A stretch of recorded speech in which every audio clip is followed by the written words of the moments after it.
Let's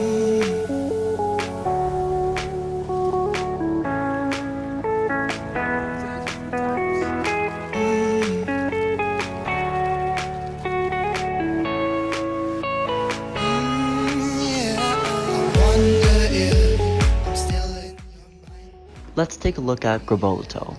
It can be described as a quaint, often overlooked social oasis nestled in the historical center city of Copenhagen. This gorgeous space is surrounded by classical, colorful Danish buildings that reflect their aura onto the surrounding visitors.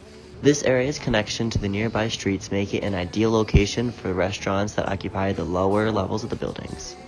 It's the perfect place to grab a drink with friends or enjoy a family brunch. However, it's not always emitted this kind of vibe. The area has had a lot of changes along the way. This property has undergone an exceptional amount of change over the years.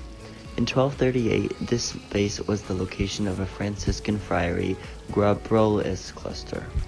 This is where the current space got its name. Since then, this space was also a private home for a shameful statesman, destroyed twice by the fire of 1728 in the Battle of Copenhagen in 1807, a meat market, a bunker, a parking lot, and finally its current public square. The square began to flourish in the 80s as tourists and hippies from University of Copenhagen brought in the new crowd. The general shape of this space is almost trapezoidal with 3 entrances, one of which opens the whole side of the square to Niels Hemmingsensgade. The other entrances are on the other 2 corners towards Klosterel and Skindegade.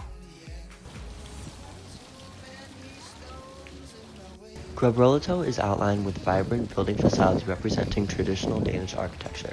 The lower levels of these buildings are home to about 16 restaurants and a small boutique. Most of these establishments have outdoor seating that brings life to the public square. Toward the northeast side of the space stands a plane tree that provides a large amount of shade on sunny days. Encircling the tree are 8 benches, and there are 4 additional benches closer to the fountain. This fountain stands on the opposite end of the square in reference to the plane tree, and it consists of 5 tiers of granite blocks with water trickling down the sides. It was erected in 1971 and designed by Soren Jorge Jensen. On clear days, the sun shines directly onto the middle space, which provides limited shade. The only sources of shade are beneath the tree, under umbrellas provided by restaurants, and on the southwest edge as the sun sets behind the buildings. During my visits, there were about 40 people stationed in the space, predominantly scattered under spots of shade on benches or relaxing at a restaurant. Most of the people were walking or biking through the square to get to their destination, while some stuck around for a quick lunch break, phone call, or to take some pictures. There's plenty of space for bike parking along the building, and there's a bike rack located at the northwest end, just off Skindegade next to a restroom. The uneven cobblestone makes walking and biking a challenge, but the old-fashioned city feel is priceless. I asked some people in the area what they had to say about the overall vibe of the place. Well, it's very chill, you know, it's very relaxing. I like the waterfront and, you know, these little cafes, the restaurants, very nice. Cool.